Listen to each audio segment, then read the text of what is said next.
Dans cette vidéo, tu vas découvrir une analyse de match complète que je vais réaliser en utilisant le système exact qui me permet aujourd'hui de dénicher les bonnes opportunités, de faire des analyses en profondeur qui me permettent d'avoir la certitude que les équipes ont le potentiel de faire ce que j'attends d'elles et surtout qui me permet de faire les bons choix. Le match que je vais analyser, il se joue aujourd'hui, le 14 janvier, dans le championnat allemand et on va aller le visiter dans un instant. Mais juste avant, si aujourd'hui tu fais des paris sportifs depuis plus de 6 mois, que tu n'arrives pas à gagner, que tu perds beaucoup d'argent et que tu es fatigué de perdre, que tu as l'impression d'avoir tout essayé, les victoires, les doubles chances, les gros combinés, les combinés de deux trois matchs maximum, de miser une grosse mise d'argent sur un seul match, si tu as essayé de faire du live, si tu as l'impression d'avoir essayé toutes les méthodes, mais que le résultat final est que tu n'arrives pas à gagner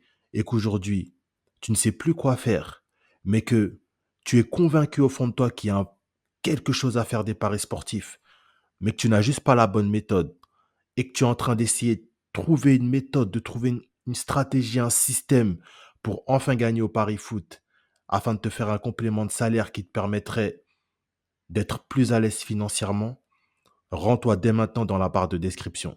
Parce que dans la barre de description de cette vidéo, tu vas découvrir le système exact qui me permet de faire ce type d'analyse que tu vas découvrir dans un instant et qui va te permettre de pouvoir toi aussi miser avec certitude sur des matchs en sachant exactement ce que tu fais, en sachant exactement où tu mets ton argent et surtout en pouvant répéter ce type d'analyse, en pouvant trouver ce type de match toutes les semaines pour avoir des résultats prédictibles sur le long terme. Donc, si c'est quelque chose qui t'intéresse, rends-toi dès maintenant dans la barre de description pour découvrir le système qui va te permettre d'arrêter de perdre de paris sportifs, de commencer à gagner au pari foot et de te faire un complément de salaire avec les paris sportifs.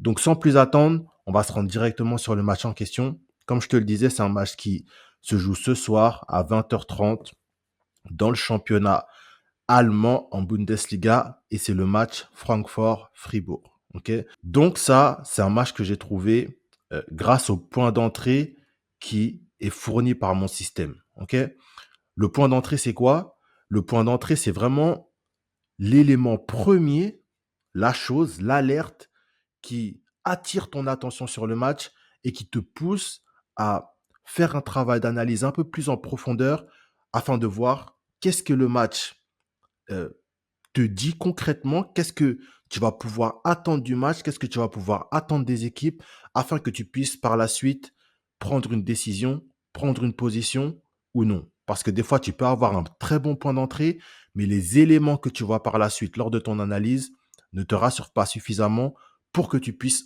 ouvrir une position et engager de l'argent sur ce match. Mais la base de tout, c'est le point d'entrée. Ok?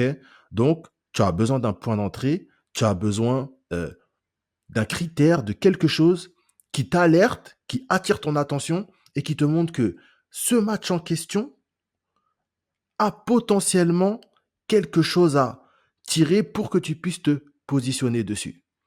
Pour te faire une métaphore simple, imagine-toi une maison. Et la maison, elle est fermée de tous les côtés. Il n'y a que des briques. Du sol au plafond, il n'y a que des briques. Il n'y a pas de porte, il n'y a pas de fenêtre, il n'y a pas de toiture, il n'y a que des briques. Comment est-ce que tu fais pour rentrer dans la maison? Tu peux pas. Eh bien, dans les paris sportifs, c'est la même chose. Quand tu es sur ton application, peu importe comment tu trouves tes matchs, tu es face à une longue liste de matchs. Et il y a tellement de matchs que tu ne sais pas comment rentrer. Exactement comme une maison qui est fermée. Et pour rentrer dans cette maison, tu as besoin d'une porte d'entrée, tu as besoin d'un accès. C'est la même chose dans un match de foot. Tu as besoin d'un point d'entrée. Tu as besoin de quelque chose qui attire ton attention, qui t'alerte, qui te dit que dans ce match-là, il faut que tu ailles regarder parce que il y a peut-être quelque chose d'intéressant à prendre. Et ce match-là, Francfort, qui va se jouer ce soir, c'est un match justement que j'ai trouvé grâce à ce point d'entrée. Et si aujourd'hui tu n'as pas de point d'entrée, si aujourd'hui tu sélectionnes des matchs parce que ce sont des équipes que tu connais ou parce que l'affiche est belle, tu as un problème. Parce qu'aujourd'hui, tu ne dois pas faire des paris sportifs parce que l'affiche est belle. Tu dois faire des paris sportifs parce que tu veux gagner de l'argent, parce que tu as un objectif, parce que tu veux te faire un complément de salaire. OK? Et pour ça, tu as besoin d'un point d'entrée. Et c'est justement ce que mon système te permet d'avoir. Un point d'entrée solide qui te permet de savoir que dans ce match-là, potentiellement, il va se passer quelque chose d'intéressant. Et c'est ce qu'on va aller voir tout de suite. Donc, on est sur le match Francfort-Fribourg que j'ai déniché grâce à mon point d'entrée. Si tu veux en savoir plus sur le point d'entrée, ça se passe dans la description de cette vidéo. Donc, la première chose qu'on fait dans ce cas de figure, une fois qu'on a notre point d'entrée, une fois qu'on a euh, le match sélectionné, c'est qu'on va commencer à l'analyser. Et pour ça, il y a quelque chose sur lequel je reviens à chaque fois, c'est la motivation, l'enjeu. Qu'est-ce qui va pousser les équipes à aller faire un résultat sur le terrain? C'est vraiment ça qui nous intéresse, c'est vraiment ça que on veut aller voir, on veut aller chercher dans un premier temps. Qu'est-ce que les équipes vont faire? Qu'est-ce qui va pousser les équipes à aller jouer sur le terrain? Et on va aller regarder tout de suite un petit peu du côté des enjeux. Donc là, on peut voir que euh, Francfort est à la troisième place avec 30 points. Derrière lui, il y a Leipzig et il y a Mayence. OK? Et il y a Fribourg qui, lui, a 27 points. Et derrière lui, il y a Stuttgart avec 26, Dortmund avec 25, le Werder Bremen avec 25 également. Donc, ce qu'on peut voir, c'est que dans ce match-là, il y a une motivation. Fribourg a clairement un enjeu fort qui fait qu'il ne peut pas, en fait, aller sur le terrain et ne pas jouer. Donc, de par cet enjeu, on sait que le match va être ouvert. Une équipe va tenter de déstabiliser son adversaire et de marquer un but contre lui parce qu'il doit défendre son enjeu. Et c'est ce qu'on veut. On veut un match où il va falloir aller de l'avant en fait parce que c'est risqué pour toi de ne rien faire. C'est risqué pour toi de rester à 0-0. C'est risqué pour toi de perdre la rencontre. Donc il faut que tu te donnes les moyens. Est-ce que ça veut dire que tu vas gagner le match? Non, et c'est pas ce qu'on demande aux équipes. Par contre, est-ce que ça veut dire que tu vas te donner pour aller marquer? Oui, si toutes les conditions sont réunies pour que ce soit le cas. Et là, la première étape, la condition, elle est réunie. On a un enjeu fort. On a Fribourg qui doit absolument se bouger. Et de l'autre côté, on a Francfort qui lui a 30 points, qui, quoi qu'il arrive, restera dans la zone verte.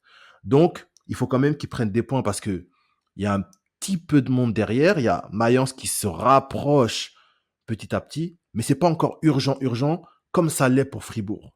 Et du coup, là, ce qu'on veut, un enjeu clair, une motivation forte, on l'a. Donc, on peut continuer notre analyse. Et on continue notre analyse en rentrant en profondeur dans l'analyse, en allant cherchant à comprendre la psychologie des équipes. Ce qu'on veut faire maintenant, c'est chercher à comprendre la psychologie des équipes. Qu'est-ce que les équipes nous montrent? Qu'est-ce que les équipes nous disent? Qu'est-ce qu'il y a à comprendre de ces équipes? Qu'est-ce que qu'est-ce que ces équipes peuvent faire et qu'est-ce qu'elles ne peuvent pas faire? C'est ça qui nous intéresse à partir de maintenant. Et on veut vraiment s'appuyer sur des faits précis, sur des faits concrets. On ne veut pas y aller en se disant, comme certains peuvent le faire, oui, c'est le championnat allemand, ça marque souvent, allez, plus de 2,5. Non, on veut des faits concrets. On veut des faits concrets. Et c'est ce qu'on va aller chercher maintenant dans le match. OK? Donc, dans un premier temps, on a Francfort. OK? Donc, c'est très intéressant. Comme je te disais, on a un point d'entrée. Et quand on suit un petit peu l'évolution de Francfort, qu'est-ce qu'on voit? On voit que Francfort a encaissé 2 buts ici contre Stuttgart. Ici, ils n'ont pas pris contre le Werder Bremen. Ils n'ont pas pris contre Endenheim. Ensuite, ils prennent 2 buts ici contre Augsbourg. Ensuite, ils encaissent 2 buts ici contre Leipzig. Ils en prennent 3 ici contre Mayence. Et ici, ils n'encaissent pas. Donc, on voit quand même que c'est une équipe qui montre une psychologie où, à première vue, ils encaissent. OK? Donc, on va rentrer un petit peu en détail, en profondeur, pour voir un petit peu comment ça se passe. Donc là, contre Augsbourg, euh, on, a, on a Francfort qui ouvre le score à la 55e. 5 minutes après, ils se font égaliser. Et Augsbourg prend l'avantage à la 71e et Francfort va chercher l'égalisation 3 minutes plus tard. Du coup, là, c'est intéressant du côté de Francfort parce que qu'est-ce qu'on voit? On voit que Francfort marque, on voit qu'il ne tient pas son score. Ça, c'est très intéressant. OK? Ensuite, quand on continue l'évolution, ils sont partis jouer sur le terrain de Leipzig. Ils ont perdu sur le score de 2-1. Ils se sont fait surprendre, ils ont réagi, et ensuite, ils ont encore perdu l'avantage, et c'est ce but-là qui leur a causé la défaite. OK? Ensuite, quand on continue l'évolution de Francfort, ils ont joué contre Mayence à domicile. Ok. Comment ça s'est passé? Mayence ouvre le score. Mayence prend un carton rouge. Malgré le carton rouge, Mayence aggrave le score. Mayence met un troisième but et Francfort réduit. Qu'est-ce que ça nous dit sur l'état de Francfort? Même Mayence, réduit à 10, arrive à marquer 2 buts sur ton terrain. Ça en dit long sur la psychologie de Francfort. Ok? Et ça, c'est très intéressant. Ensuite, tu vas jouer contre Saint-Pauli, t'encaisses pas, et là, tu reviens jouer contre Fribourg, qui est un ange fort, qui doit défendre sa place. Donc, c'est très intéressant parce que tu nous as montré des psychologies intéressantes sur lesquelles je vais revenir dans un instant. Donc, reste bien jusqu'à la fin de cette vidéo parce que je vais te montrer exactement quel type de placement on peut faire, comment est-ce que moi je vais me positionner sur ce match et comment est-ce que toi, tu dois te positionner sur ce type de match pour pouvoir faire des gains. OK? Parce que c'est ça qui nous intéresse. Donc, revenons sur notre match. Aujourd'hui, ils vont affronter Fribourg. Fribourg, comme on l'a vu, ils ont un enjeu fort. Il faut qu'ils défendent leur place. Maintenant, comment ça se passe? Quand on remonte un peu, on voit qu'ici, Fribourg, ils avaient clairement une période où ça ne marquait pas. Ensuite, ils se sont remis à marquer. 3 buts contre Gladbach, un but contre Offenheim, 3 buts contre Wolfsburg, un but contre Leverkusen, 3 buts contre Kiel. Donc là, ils sont clairement, comme on peut le voir, dans ce que j'appelle un momentum. Et on va rentrer maintenant un petit peu en détail dans les matchs pour voir comment ça s'est passé depuis le Gladbach pour vraiment comprendre dans quel état est-ce que Fribourg il rentre dans le match contre Francfort. Okay. Donc, dans un premier temps, on a Fribourg qui joue ici contre Gladbach. Ils marquent 2 buts. Ils se font réduire. Ils mettent 1 minute après un but supplémentaire. Okay. Ensuite, quand on continue Fribourg, après Gladbach, ils sont partis jouer contre Offenheim. Ils ont ouvert le score contre Offenheim. Ils n'ont pas tenu leur score. Ils se sont fait rejoindre quelques minutes plus tard. Okay. Ensuite, quand on continue, ils sont partis jouer contre Wolfsburg à domicile. Okay. Contre Wolfsburg à domicile, Fribourg ouvre le score 1 fois, 2 fois, 3 fois. Ils ne tiennent pas leur score une première fois. Ils ne tiennent pas leur score une deuxième fois. Okay. Ensuite, quand on continue, ils ont rencontré Leverkusen. Contre Leverkusen, Leverkusen rate un penalty, Leverkusen ouvre, Leverkusen prend l'avantage. Ensuite, Fribourg réagit une première fois 4 minutes plus tard et Leverkusen termine. Ils mettent 3 buts supplémentaires après que Fribourg ait réagi une première fois. Ok. Ensuite, après ce match-là, Fribourg revient à domicile contre Kiel. Fribourg marque. Ici, c'est un CSC. Ici, Fribourg marque. Fribourg met un but supplémentaire. Et ensuite, en fin de match, à la 85 et à la 90e, Fribourg nous montre qu'il n'a pas la capacité de tenir son score. Donc, là, on a vraiment des psychologies claires qui se répètent. Okay. Du côté de Francfort, il ouvre. Il est capable de revenir à certains moments, de marquer un but supplémentaire. Mais surtout, il ne tient jamais ses scores. Okay. C'est une équipe qui ne tient jamais ses scores. C'est une équipe aussi qui se fait ouvrir. On l'a vu également du côté de Francfort. Okay. Du côté de Francfort, on a vu un Francfort qui également sait ouvrir, qui également ne tient pas ses scores. Okay. Donc là, on a clairement des psychologies claires. On a des psychologies claires. Mais qu'est-ce que ça nous donne? Ça nous donne un Francfort qui, s'il ouvre, ne sait pas tenir son score. S'il ouvre, ne sait pas tenir son score. Donc c'est intéressant. On a également un Francfort qui se fait ouvrir et qui, lorsqu'il se fait ouvrir, montre qu'il sait aussi aller chercher. Il nous l'a montré à plusieurs reprises. Et de l'autre côté, c'est la même chose.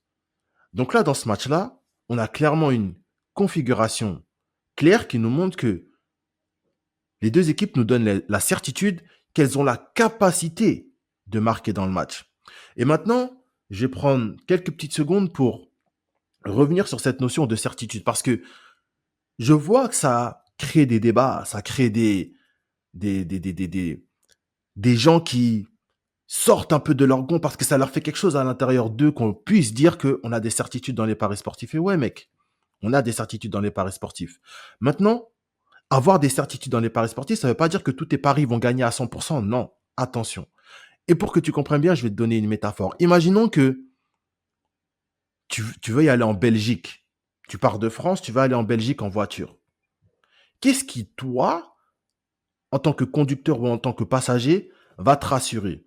Est-ce que tu vas être rassuré par le fait d'avoir changé les pneus, par le fait d'avoir vérifié ta vidange, par le fait d'avoir regardé ton liquide de refroidissement, par le fait d'avoir fait un check-up complet de la voiture qui te montre que oui, là, la voiture, elle est bien et je l'ai révisée, elle peut m'amener sans problème en Belgique.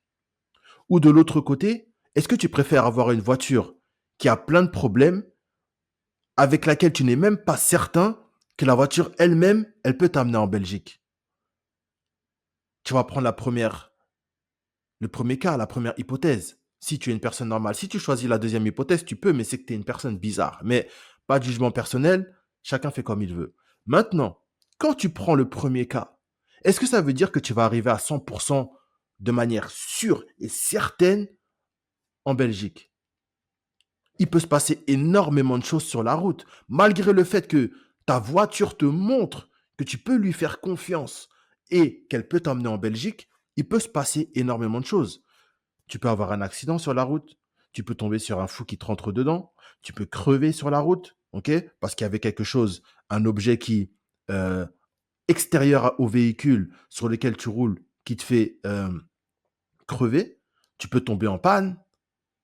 Toi aussi, le propre conducteur, toi aussi, tu peux avoir un problème qui fait que tu es obligé de te mettre sur le bas-côté et d'appeler le pompier, d'appeler le SAMU pour venir t'aider parce que tu ne peux pas continuer. Tu comprends? Donc, malgré le fait que la voiture te donne la certitude qu'elle peut t'emmener à destination, sur le chemin, il y a énormément de choses qui peuvent faire que tu n'arrives pas à destination. Mais toi, en partant, tu pars quand même rassuré parce que tu sais que le véhicule dans lequel je monte est calibré pour m'emmener là où je veux aller. Maintenant, toi, dans le football, sur quel type de match est-ce que tu vas aller? Est-ce que tu vas aller sur un type de match qui, par les faits, te montre tout ce dont tu as besoin de voir pour avoir le résultat que tu veux, ou tu préfères aller sur un match qui ne te montre rien, des équipes qui ne te montrent rien, des équipes qui ne te montrent pas qu'elles sont capables de faire ce que tu veux qu'elles fassent? Bien évidemment, tu vas avoir des matchs qui te montrent en fait qu'ils sont calibrés pour ça. Et c'est ça le travail qu'on fait. C'est ça avoir des certitudes. C'est avoir la certitude que l'équipe me montre qu'elle a la capacité de le faire avant que je puisse me positionner. Pour justement que lorsque je me positionne, je sois serein. Que je ne sois pas sur un match où ce n'est pas calibré. Un match sur lequel je me suis placé juste parce que le nom de l'équipe, c'est une grosse team. La cote, elle est faible. Donc, puisque la cote, elle est faible, non. On veut en fait pouvoir se rassurer. Et on se rassure en allant chercher des faits précis. Et ces faits précis, c'est justement ce que le système te permet d'avoir. Il te permet d'avoir un point d'entrée clair. Un point d'entrée clair qui te permet de savoir que cette opportunité, c'est une opportunité qui a du potentiel. Le système, il te permet d'avoir des étapes précises pour savoir exactement quoi analyser dans tes matchs. Il te guide, il te prend par la main étape par étape. Tu veux ton point d'entrée. Une fois que tu veux ton point d'entrée, tu veux voir cette chose précise. Ensuite, tu veux voir cette chose précise. Tu veux voir cette chose précise. Donc, tu sais que dans ton analyse, si les équipes ne te montrent pas ces choses précises, si tu ne peux pas le voir de tes yeux, ce n'est pas un match qui te rassure. Donc, tu ne vas pas aller plus loin. Tu ne vas pas te positionner dessus. Et tu évites des pertes inutiles dont tu peux te passer. Tu arrêtes de perdre de l'argent bêtement et tu commences à gagner. Parce que tous les matchs sur lesquels tu te positionnes, ce sont des matchs qui se ressemblent en tout point, qui ont les mêmes points d'entrée et ensuite qui suivent exactement la même trame. Et cette trame-là, tu sais que c'est une trame qui va t'amener à destination. Ça ne veut pas dire que tu vas faire un 100%. Il y aura des ratés à certains moments. Mais les matchs sur lesquels tu te positionnes te donnent la certitude qu'ils sont calibrés pour y aller. C'est ça le travail qu'on fait. C'est ça le travail que je fais. Et c'est ça le travail que aujourd'hui je te propose de faire. Et si tu veux en savoir plus sur le système, rends-toi maintenant dans la barre de description pour le découvrir. Donc, dans ce match, comme je le disais, il est clairement calibré pour les deux équipes marques. OK? On a deux équipes qui nous montrent tout ce dont on a besoin de voir, tout ce qu'on attend d'elles, tout ce qu'on attend d'un match pour que les deux équipes puissent marquer. Et c'est exactement sur cette option que je vais me diriger. Parce que j'ai toutes les certitudes que j'ai besoin en amont pour prendre cette décision. OK? Donc, ce que je vais faire maintenant, c'est que je vais aller sur mon bookmaker, regarder un petit peu la cote, voir comment est-ce que moi je pourrais me positionner sur le match. Et en fonction de ça, je vais dire exactement comment ça va se procéder, comment je vais procéder, comment ça va se passer pour la suite. Donc, je te dis à tout de suite pour la suite de la vidéo. Ok, donc on se retrouve directement sur mon bookmaker et ce qu'on va faire, c'est qu'on va aller regarder un petit peu quelles sont les cotes du match en Allemagne qu'on vient d'analyser. Ok, donc le match, c'est le match Francfort-Fribourg qui se joue ce soir à 20h30, comme tu peux le voir, et on va aller regarder un petit peu comment est-ce que c'est coté pour les deux équipes marques. Donc, on a les deux équipes marques qui sont cotées à 1,58. Ok, donc, c'est une cote classique pour les deux équipes marques. Donc, moi, je ne vais pas me positionner sur une cote à 1,58. Donc, ce que je vais faire, c'est que je vais suivre le live et attendre que la cote monte à 2 si elle monte à 2. Dans un match comme ça, je ne vais pas te mentir, c'est un match où déjà de 1, la cote elle va monter assez vite parce que on est sur une certaine typologie d'équipe et dans un certain type de championnat où les bookmakers eux-mêmes s'attendent à ce qu'il y ait des buts, donc ils vont pas te faire de cadeaux.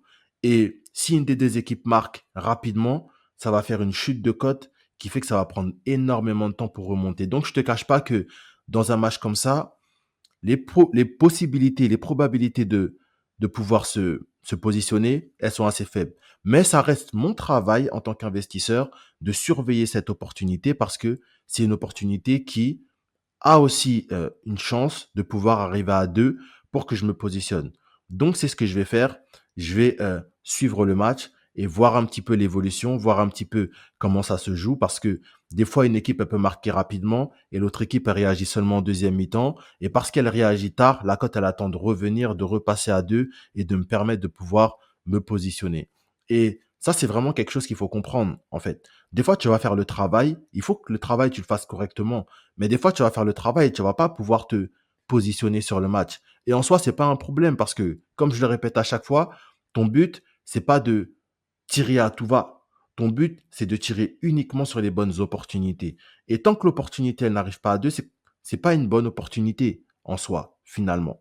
Donc, dans un mois, t'as pas besoin de tirer sur 50 000 matchs. Tu as besoin d'avoir 4 opportunités, 5 bonnes opportunités qui arrivent à deux et tu fais ton petit billet tranquille. Donc, mieux vaut être patient, prendre son temps, travailler avec discipline, avec rigueur, avec sérieux pour toujours tomber sur des bons placements, tomber sur des placements qui répondent, qui correspondent vraiment à ce que tu veux voir d'un match afin que tu puisses faire des positions. Et si lorsque tu fais ton travail il est bien fait, si tu as fait ton travail d'une manière vraiment disciplinée, rigoureuse, où tu as suivi ton plan, tu as suivi toutes tes étapes, tu as vraiment vu tout ce que tu voulais voir des équipes pour pouvoir être rassuré et ouvrir une position où tu te places avec certitude, mais que le but ne vient pas, tu as quand même bien fait ton travail. Tu as fait ton travail d'investisseur, tu as été jusqu'au bout. C'est comme ça en fait. Il y a rien qui est simple, il y a rien qui est facile, il y a rien qui se fait en claquant des doigts. C'est comme ça. Il y a des fois, tu vas faire un bon travail, tu vas pas pouvoir te positionner sur le match. C'est comme ça. Mais tu dois quand même le suivre. Tu dois quand même faire le travail jusqu'au bout. Parce que c'est ton travail de le faire. Et c'est ce que je vais faire. Mais encore une fois, pour arriver à faire ce travail-là, il faut déjà savoir comment faire ce travail, savoir comment dénicher les matchs, savoir comment les analyser, savoir comment se positionner une fois que tu as le match, sur quoi aller. Si tu ne peux pas aller sur ça, quelle alternative tu peux prendre. OK? Et une fois que tu as tout ça, là maintenant tu peux prendre la décision ou non de te positionner. Et c'est comme ça que tu fais de l'argent sur le long terme. En étant sérieux, en ayant la tête sur les épaules, en réfléchissant, en te servant de ce qu'il y a là-dedans, en faisant les choses différemment, en arrêtant de croire que c'est un jeu, en arrêtant de croire que c'est du hasard, en arrêtant de croire que les marabouts grillent des queues de coq pour influencer le résultat du match. Non, C'est à toi de faire le travail correctement, de te poser, de considérer cette activité comme un travail pour que tu aies les résultats qui aillent dans ce sens. C'est comme ça que ça fonctionne.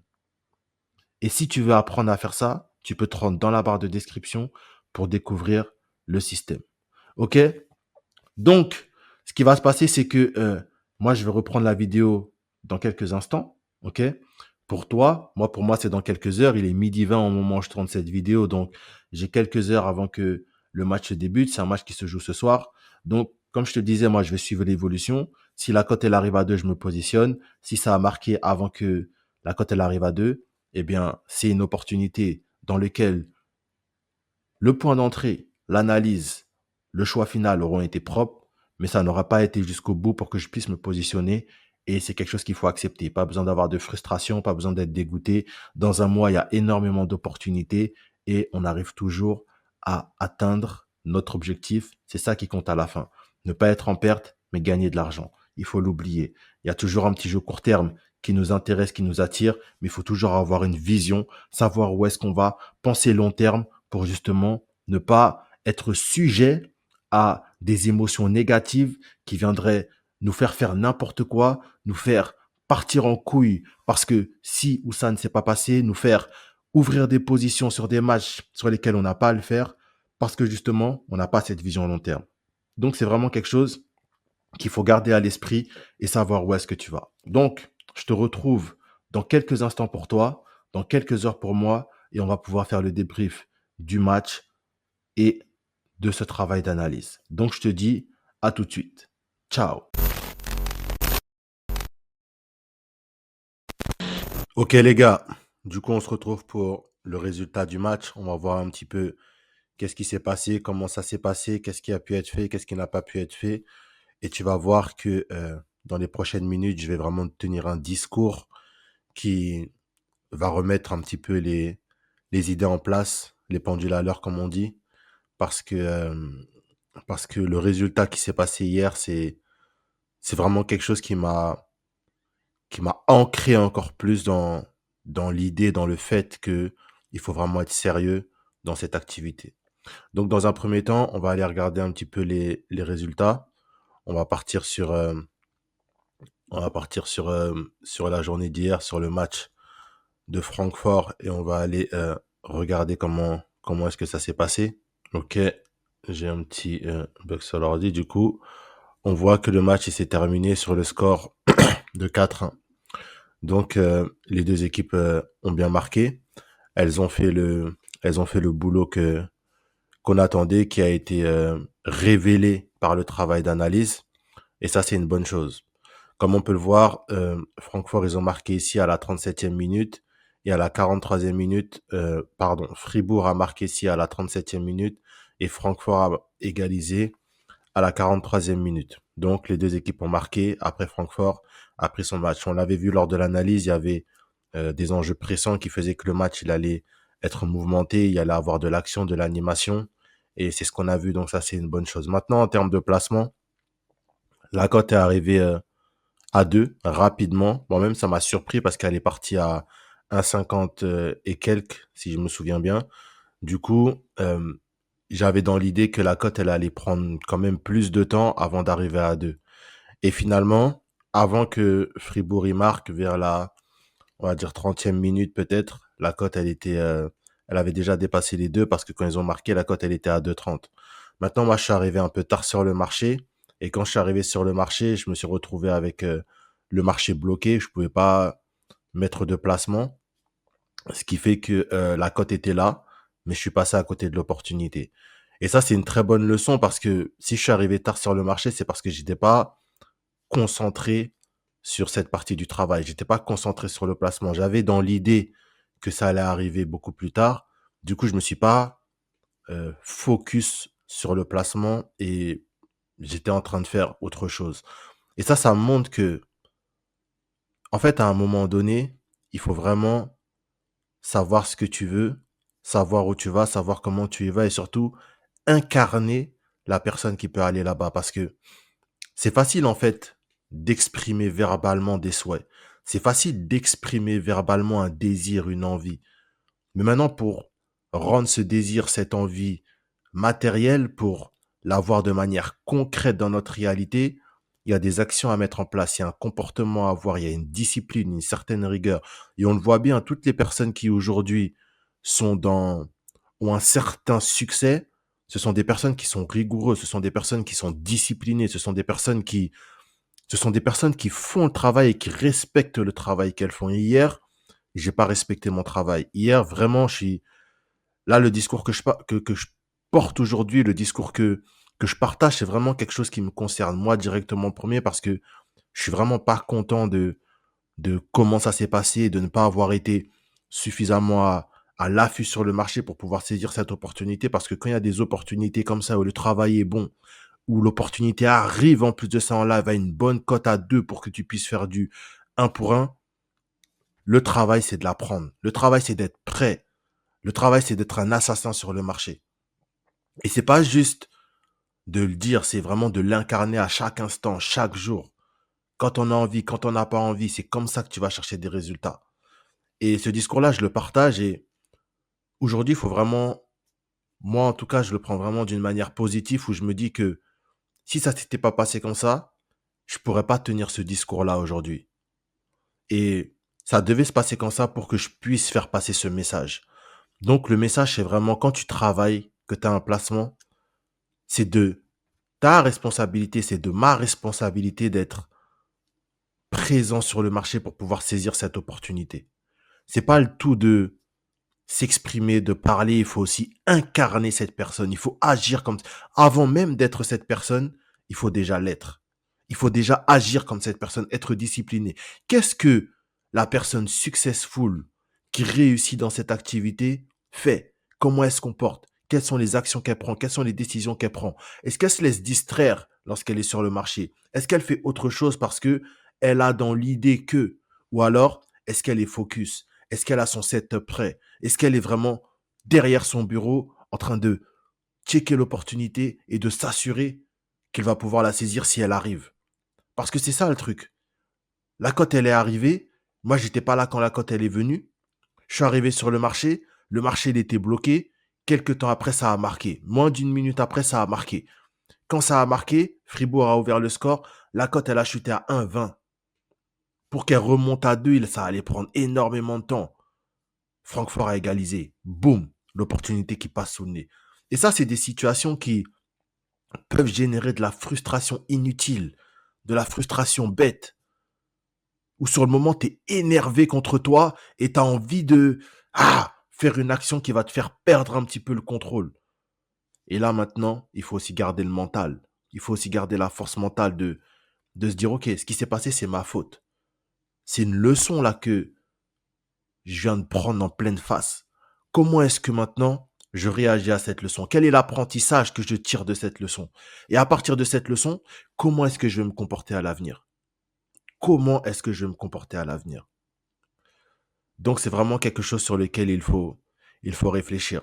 Maintenant, en termes de travail, je suis toujours satisfait. Le système, encore une fois, il a répondu présent, il a rempli sa fonction, il a rempli ce qu'on lui demande. Il m'a permis de dénicher une opportunité, de m'assurer que tous les points lors de l'analyse, quand tu rentres en profondeur à travers la psychologie, soient présents pour que je puisse me positionner avec certitude.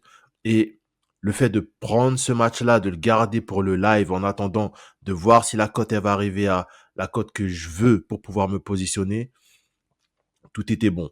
Maintenant, ce qui n'a pas été bon, c'est la manière dont moi j'ai travaillé, la manière dont moi j'ai manqué de sérieux, manqué de discipline sur ce match. Je me suis vraiment comporté comme un amateur, en fait.